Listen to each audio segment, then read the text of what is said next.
Hi గారు, welcome to our channel. ప్రస్తుతం మనతో పాటు దాము బాలాజీ గారు సీనియర్ జర్నలిస్ట్ ఉన్నారు. వారితో ఒకసారి మాట్లాడదాం. సార్ నమస్కారం సార్. నమస్తే. సార్ మంచు లక్ష్మి గారు కూడా ఈ బెట్టింగ్ యాప్స్ ని ప్రమోట్ చేస్తున్నారని చెప్పేసి ఆమెకు సంబంధించిన ప్రమోట్ చేస్తున్న వీడియోలన్నీ కూడా ఇప్పుడు సోషల్ మీడియాలో ఫుల్ వైరల్ అయిపోతున్నాయి సార్. సో ఆమె మీద కూడా ఇప్పుడు కేసు పెట్టే విధంగా ఉన్నట్టుగా కూడా తెలుస్తుంది. మరి కేసు పెట్టే ఛాన్స్ ఉందా, లేకుంటే అరెస్ట్ చేసే అవకాశం ఏమన్నా కనిపిస్తుంది అంటారా? ఏం జరిగే అవకాశం ఉంది సార్ ఈ విషయంలో? ఇప్పుడు బెట్టింగ్ యాప్స్ అనేది ప్రపంచాన్ని కుదిపేస్తున్నాయి. ముఖ్యంగా ఇండియాలో బెట్టింగ్ యాప్స్ వల్ల, ఆన్లైన్ బెట్టింగ్ ప్లాట్ఫామ్స్ వల్ల కొన్ని వందల సంఖ్యలో ఆత్మహత్యలు పెరిగినట్టుగా చెప్తున్నారు. సో దీన్ని అరికట్టాలని చాలామంది అయితే ట్రై చేస్తున్నారు, అప్పీల్ చేస్తున్నారు. మనకి ప్రపంచ యాత్రికుడు అతను నా అన్వేషణ ఛానల్, ఇది అన్వేషణ అబ్బాయి కూడా బెట్టింగ్ యాప్స్ ప్రమోషన్కి యాంటీగా అతను పోరాటం చేస్తున్నాడు. హర్ష సాయి మీద కావచ్చు, భయ్యా సన్నీ యాదవ్ మీద కావచ్చు, వీళ్ళ మీద కూడా అతను చాలా వీడియోలు పెడుతున్నాడు బెట్టింగ్ యాప్స్ కరెక్ట్ కాదని.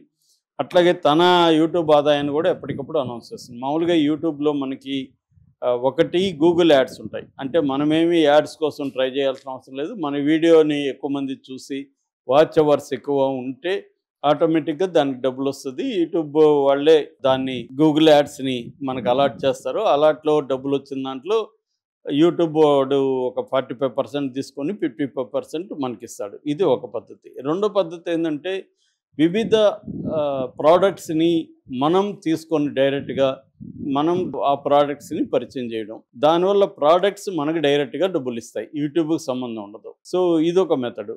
ఈ మెథడ్లో చాలామంది ఇన్ఫ్లుయెన్సర్లుగా మారి, అంటే ఇప్పుడు నాది ఒక యూట్యూబ్ ఛానల్ ఉంది, నా దాంట్లో ఒక 10 లక్షల మంది సబ్స్క్రైబర్లు ఉన్నారంటే నాకు ఖచ్చితంగా యాడ్స్ బయట నుంచి కూడా వస్తాయన్నమాట. వీటిని కమర్షియల్స్ అంటూ ఉంటాం మనం.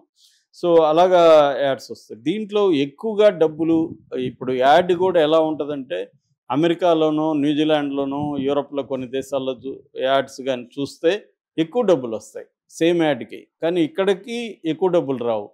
అట్లాగే కొన్ని సీజనల్ ఉంటాయి, ఫెస్టివల్ సీజను. అలాంటప్పుడు ఫెస్టివల్ సీజన్లో ఏ ప్రోడక్ట్స్ ఎక్కువ పోతాయో ఆ ప్రోడక్ట్స్కి ఎక్కువ యాడ్ డబ్బు ఉంటుంది, రెవెన్యూ ఎక్కువ ఉంటుంది అన్నమాట.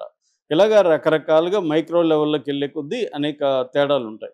సో వీళ్ళు బెట్టింగ్ యాప్స్ ఏంటంటే ఎక్కువగా ఇల్లీగల్ బెట్టింగ్ యాప్స్ ఉన్నాయి. దాదాపు $30 బిలియన్ ఇల్లీగల్ బెట్టింగ్ యాప్స్ చేస్తున్నారు. ఓవరాల్గా బెట్టింగ్ యాప్స్ దాదాపు 100 crore అని చెప్తున్నారు. ఇందులో మన దేశంలోనే $30 బిలియన్ ఇల్లీగల్ బెట్టింగ్ యాప్స్, అంటే వాటిని నిషేధించినా కూడా ఏదో ఒక రూపంలో అవి అపీర్ అవుతున్నాయి. అలాంటివి జరుగుతున్నాయి అన్నమాట.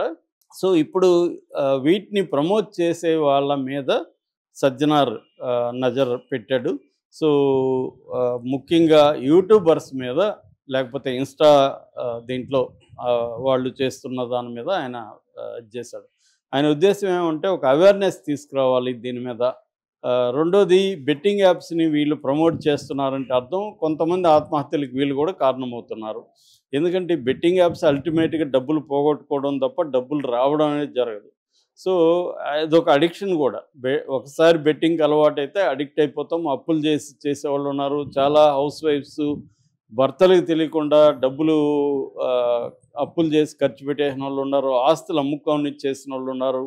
ఇలాగా బెట్టింగ్ యాప్స్ బారిన పడి చాలామంది చనిపోతున్నారు ఇండియాలో. దీనివల్ల ఫ్యామిలీస్లో కూడా గొడవలు రావడం, విడిపోవడం వరకు కూడా జరుగుతుంది. సో అందుకని, ఎందుకంటే మనకి ఇప్పుడు ఈజీ మనీ కావాలి, లేకపోతే స్పీడ్గా మన దగ్గర ఉన్న డబ్బుల్ని పెంచాలి అన్న ఒక ఇది ఉంది. దీన్నే గ్రీడ్ అంటారు, trading psychology. Greed and fear, ఈ రెండు మనకి డేంజర్ అనమాట. ఎవరు ట్రేడింగ్ చేయాలనుకున్నా ఈ రెండింటిని కంట్రోల్ చేయగలగాలి, గ్రీడ్ అండ్ ఫియర్. కానీ ఈ గ్రీడ్ అనేది కంట్రోల్ చేయడం వెరీ వెరీ డిఫికల్ట్.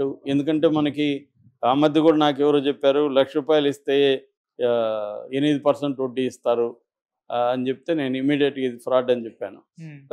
ఎందుకంటే ఎలా సాధ్యం? ఎవరికైనా ఇచ్చేది ఏం చేస్తాడు? ₹1,00,000 తీసుకొని అందులో 8,000 ఒక 5 నెలలు ఇస్తాడు అనుకో, 40,000 ఇస్తాడు మన డబ్బుల్లోనే. ₹1,00,000 40,000 మనకి ఇస్తాడు. సో వరుసగా 5 నెలలు ఇవ్వడం ద్వారా మనం ఏం చెప్తాం? ఇంకొక 10 మందికి చెప్తాం నాకు వరుసగా వస్తుంది. నెలకి 8,000 వస్తుంది, లక్షకి వస్తుందంటే మామూలుగా ₹2 వడ్డేసుకొని ₹2 వస్తుంది, 2,000 వస్తుంది. ఇది 8,000 అంటే మాటలు కాదు కదా. అప్పు చేసన్నా బ్యాంకులో పర్సనల్ లోన్ తీసుకొని కూడా పెట్టేసేవాళ్ళం. ఒక 10 లక్షలు తీసుకొని పెట్టారనుకో 80,000 వస్తుంది, ఏం చేయకుండా హాయిగా గడిపేయచ్చు కదా అనే ఒక ధోరణి పెరిగిపోయింది. వీడు ఎలా ఇస్తాడు, వాడికి ఎంత ఆదాయం వస్తే మనకి 8,000 ఇవ్వాలి, దీన్ని ఎక్కడ ఇన్వెస్ట్ చేస్తాడో తీసుకున్నోడు, ఇవన్నీ ఆలోచించకుండా దానికేవో చెప్తారనమాట. అర్థం కానివి కొన్ని చెప్తుంటారు. సో అంటే మనల్ని కన్ఫ్యూజ్ చేయడానికి. సో అలాగా మోసపోయిన వాళ్ళని నేను కూడా పర్సనల్గా చూశాను. సో అలాగా బెట్టింగ్ పెద్ద ఎత్తున అయితే నష్టం జరుగుతుంది, దీని మీద చేస్తున్నారు. ఇప్పుడు ఏంటంటే ఈ కొంతమంది యూట్యూబర్స్ మీద ఈయన కేసులు పెట్టించాడు. అది మనం చాలాసార్లు చెప్పుకున్నాం. విష్ణుప్రియ కావచ్చు, తర్వాత సుప్రీత కావచ్చు, శ్యామల కావచ్చు, హర్ష సాయి కావచ్చు, రీతు చౌదరి కావచ్చు, ఇలాగా ఒక 11 మంది మీద పంజాగుట్ట పోలీస్ స్టేషన్లో కేసులు నమోదైనాయి.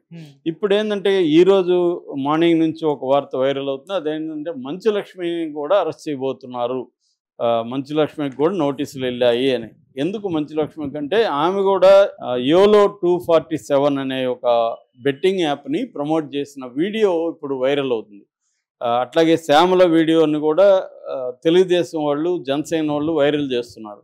అంటే ఇది మళ్ళీ పొలిటికల్ టర్న్ కూడా తీసుకుంటుంది. మన ముఖ్యంగా ఆంధ్రప్రదేశ్లో ఏదైనా కాదేది కవితకు అనర్హం, సిరిసిరి అన్నట్టుగా కాదేది రాజకీయ వివాదాలకి అనర్హం.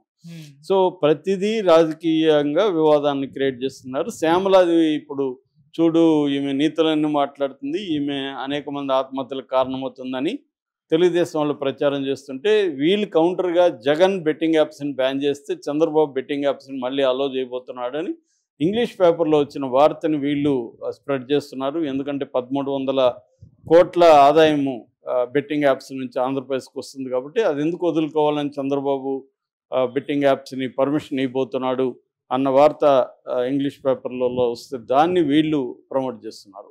ఇలాగా ఈ క్రమంలో ఏంటంటే ఇప్పుడు ఈమె అరెస్ట్ అయ్యే అవకాశం ఉంది, ఆ మంచు లక్ష్మి. ఎందుకంటే ముంబైలో ఉంది. ముంబైలో చాలామంది సెలబ్రిటీలు, వెరీ పాపులర్ హీరోలు, అనిల్ కపూర్, షారుఖ్ ఖాను, బొమ్మనే రాణి, వివేక్ ఒబ్రాయ్, జాకీ షాపు, పూజా హెగ్డే ఇలాంటి వాళ్ళు, అలాగే క్రికెటర్సు ధోని, గంగూలీ, తర్వాత యువరాజు ఇలాంటి వాళ్ళు కూడా ఇస్తున్నారు, కోహ్లీ, వీళ్ళందరూ. సో వీళ్ళ ఇవ్వడం ఇల్లీగల్ అయితే కాదు. ఎందుకంటే ఆ యాప్లు నేను ఇంతకుముందు చాలాసార్లు చెప్పాను, 3 రకాలుగా ఉంటాయి. Skill based and fantasy based, chance based apps మాత్రమే బ్యాన్ చేశారు. మిగతా 2 రకాల యాప్స్ బ్యాన్ లేదు.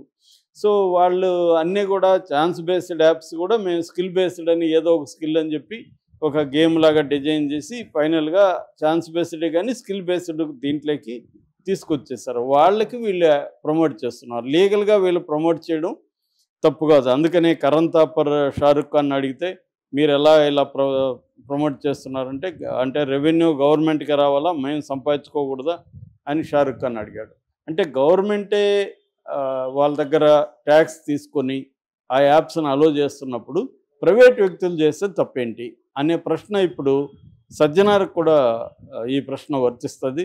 సజ్జనారు చేస్తున్నది మంచి పని, అవేర్నెస్ క్రియేట్ చేస్తున్నాడు, అంతవరకు బాగానే ఉంది. కానీ దీన్ని మూలాన్ని దెబ్బ కొట్టాలి. సో అది మూలాన్ని దెబ్బ కొట్టకుండా అదేదో నాగుపాము విషయం తల్లో ఉంటే తల్లో కొట్టకుండా తోక మీద కొడితే దెబ్బ పాము చావదు. కాబట్టి ఇది చేయాల్సిన పని ఏంటంటే గవర్నమెంట్ వైపు నుంచి వీటిని బ్యాన్ చేయించడానికి కంప్లీట్గా ఆయన ఉద్యమాలు చేయగలిగితే ఇంకా బాగుంటుంది యాక్చువల్గా. బట్ ఆయన చేసేదాన్ని ఖచ్చితంగా అప్రిషియేట్ చేయాలి. ఎందుకంటే షారుఖ్ ఖాన్ ప్రశ్నలో కూడా ఒక ప్రాబ్లం ఏముందంటే, వాళ్ళు చేస్తున్నారు కదా, నేను చేస్తే చేయకపోతే ఇంకొకటి చేస్తాడు. హర్ష సాయి కూడా ఇదే లాజిక్గా పెట్టాడు, నేను చేయకపోతే ఇంకొకటి చేస్తాడు. అది వాస్తవమే. ఈయన ఇప్పుడు సజ్జనార్ ఎఫర్ట్ అయితే ఇదే స్థాయిలో ఉంటే వేస్ట్. ఎందుకంటే వీళ్ళని ఆపుతాడు,